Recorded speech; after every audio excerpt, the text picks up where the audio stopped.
آہ اے خداوند خدا، دیکھ تو نے اپنی عظیم قدرت اور اپنے بلند بازو سے آسمان اور زمین کو پیدا کیا، اور تیرے لیے کوئی کام مشکل نہیں ہے۔ خداوند کے زندہ اور پاک کلام میں سے یرمیہ کی کتاب، اس کا 32واں باب۔ وہ کلام جو شاہ یہودا صدقیہ کے 10ویں برس میں، جو نبوکدنصر کا 18واں برس تھا، خداوند کی طرف سے یرمیہ پر نازل ہوا۔ اور اس وقت شاہ بابل کی فوج یروشلم کو محاصرہ کیے پڑی تھی، اور یرمیہ نبی شاہ یہودا کے گھر میں قید خانہ کے صحن میں بند تھا، کیونکہ شاہ یہودا صدقیہ نے اسے یہ کہہ کر قید کیا کہ تو کیوں نبوت کرتا اور کہتا ہے کہ خداوند یوں فرماتا ہے کہ دیکھ، میں اس شہر کو شاہ بابل کے حوالہ کر دوں گا، اور وہ اسے لے لے گا، اور شاہ یہودا صدقیہ کسدیوں کے ہاتھ سے نہ بچے گا، بلکہ ضرور شاہ بابل کے حوالہ کیا جائے گا، اور اس سے روبرو باتیں کرے گا، اور دونوں کی آنکھیں مقابل ہوں گی، اور وہ صدقیہ کو بابل میں لے جائے گا، اور جب تک میں اس کو یاد نہ فرماؤں وہ وہیں رہے گا۔ خداوند فرماتا ہے، ہر چند تم کسدیوں کے ساتھ جنگ کرو گے پر کامیاب نہ ہوگے۔ تب یرمیہ نے کہا کہ خداوند کا کلام مجھ پر نازل ہوا، اور اس نے فرمایا، دیکھ، تیرے چچا سلوم کا بیٹا حنمیل تیرے پاس آ کر کہے گا کہ میرا کھیت جو انتوت میں ہے اپنے لیے خرید لے، کیونکہ اس کو چھڑانا تیرا حق ہے۔ تب میرے چچا کا بیٹا حنمیل قید خانہ کے صحن میں میرے پاس آیا، اور جیسا خداوند نے فرمایا تھا مجھ سے کہا کہ میرا کھیت جو انتوت میں بنمین کے علاقہ میں ہے خرید لے، کیونکہ یہ تیرا موریثی حق ہے، اور اس کو چھڑانا تیرا کام ہے، اسے اپنے لیے خرید لے۔ تب میں نے جانا کہ یہ خداوند کا کلام ہے، اور میں نے اس کھیت کو جو انتوت میں تھا اپنے چچا کے بیٹے حنمیل سے خرید لیا، اور نقد 70 مسکال چاندی تول کر اسے دی، اور میں نے ایک قبالہ لکھا اور اس پر مہر کی اور گواہ ٹھہرائے، اور چاندی ترازو میں تول کر اسے دی۔ سو میں نے اس قبالہ کو لیا، یعنی وہ جو آئین اور دستور کے مطابق سر بے مہر تھا، اور وہ جو کھلا تھا، اور میں نے اس قبالہ کو اپنے چچا کے بیٹے حنمیل کے سامنے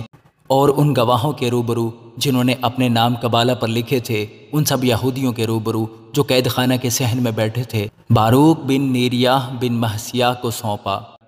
اور میں نے ان کے روبرو باروک کو تاکید کی کہ رب الافواج اسرائیل کا خدا یوں فرماتا ہے کہ یہ کاغذات لے، یعنی یہ قبالہ جو سر بے مہر ہے اور یہ جو کھلا ہے، اور ان کو مٹی کے برتن میں رکھ تاکہ بہت دنوں تک محفوظ رہیں،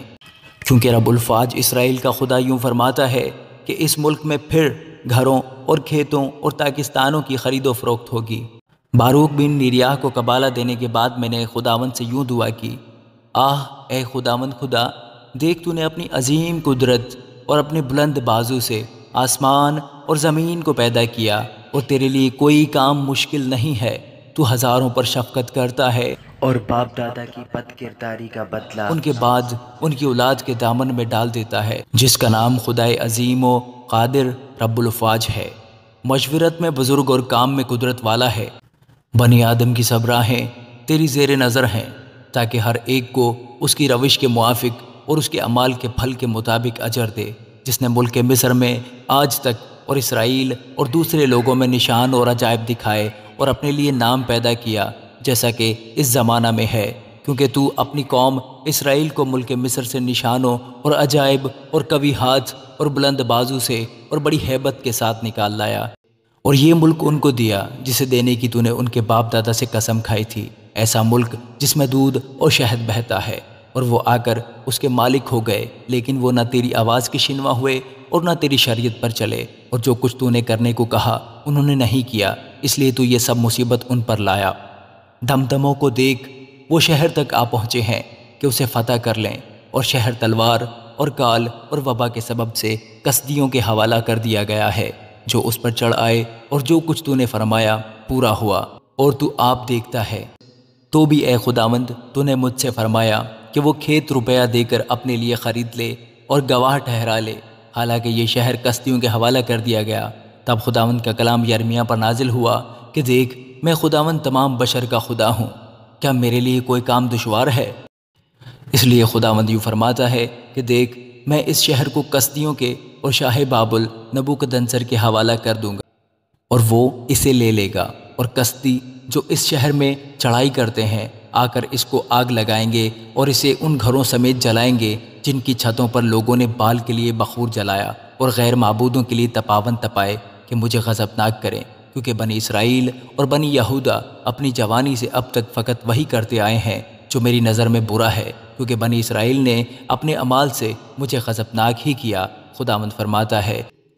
کیونکہ یہ شہر جس دن سے انہوں نے اسے تعمیر کیا آج کے دن تک میرے قہر و غضب کا باعث ہو رہا ہے، تاکہ میں اسے اپنے سامنے سے دور کروں۔ بنی اسرائیل اور بنی یہودا کے تمام بدی کے باعث جو انہوں نے اور ان کے بادشاہوں نے اور عمراء اور کاہنوں اور نبیوں نے اور یہودا کے لوگوں اور یروشلم کے باشندوں نے کی، تاکہ مجھے غضبناک کریں،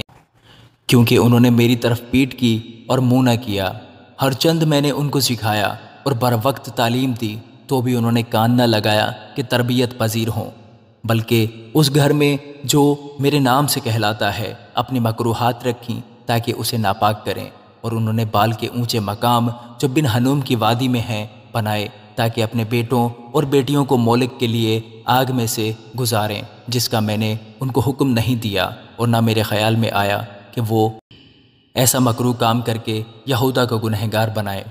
اور اب اس شہر کی بابت جس کے حق میں تم کہتے ہو کہ تلوار اور کال اور وبا کے وسیلہ سے وہ شہر بابل کے حوالہ کیا جائے گا، خداوند اسرائیل کا خدا یوں فرماتا ہے، دیکھ میں ان کو ان سب ملکوں سے جہاں میں نے ان کو اپنے غیظ و غضب اور قہر شدید سے ہانک دیا ہے جمع کروں گا، اور اس مقام میں واپس لاؤں گا، اور ان کو امن سے آباد کروں گا، اور وہ میرے لوگ ہوں گے اور میں ان کا خدا ہوں گا، اور میں ان کو یک دل اور یک روش بنا دوں گا، اور وہ اپنی اور اپنے بعد اپنی اولاد کی بھلائی کے لیے ہمیشہ مجھ سے ڈرتے رہیں گے، اور میں ان سے ابدی عہد کروں گا کہ ان کے ساتھ بھلائی کرنے سے باز نہ آؤں گا، اور میں اپنا خوف ان کے دل میں ڈالوں گا تاکہ وہ مجھ سے برگشتہ نہ ہوں۔ ہاں میں ان سے خوش ہو کر ان سے نیکی کروں گا، اور یقیناً دل و جان سے ان کو اس ملک میں لگاؤں گا، کیونکہ خداوند یوں فرماتا ہے کہ جس طرح میں ان لوگوں پر یہ تمام بلائے عظیم لایا ہوں، اسی طرح وہ تمام نیکی جس کا میں نے ان سے وعدہ کیا ہے ان سے کروں گا، اور اس ملک میں جس کی بابت تم کہتے ہو کہ وہ ویران ہے، وہاں نہ انسان ہے نہ حیوان، وہ کسدیوں کے حوالہ کیا گیا، پھر کھیت خریدے جائیں گے۔ بن مین کے علاقے میں اور یروشلم کی نواحی میں اور یہودا کے شہروں میں اور کوہستان کے اور وادی کے اور جنوب کے شہروں میں لوگ روپیہ دے کر کھیت خریدیں گے، اور قبالے لکھا کر ان پر مہر لگائیں گے اور گواہ ٹھہرائیں گے، کیونکہ میں ان کی اسیری کو موقوف کر دوں گا، خداوند فرماتا ہے۔ آمین۔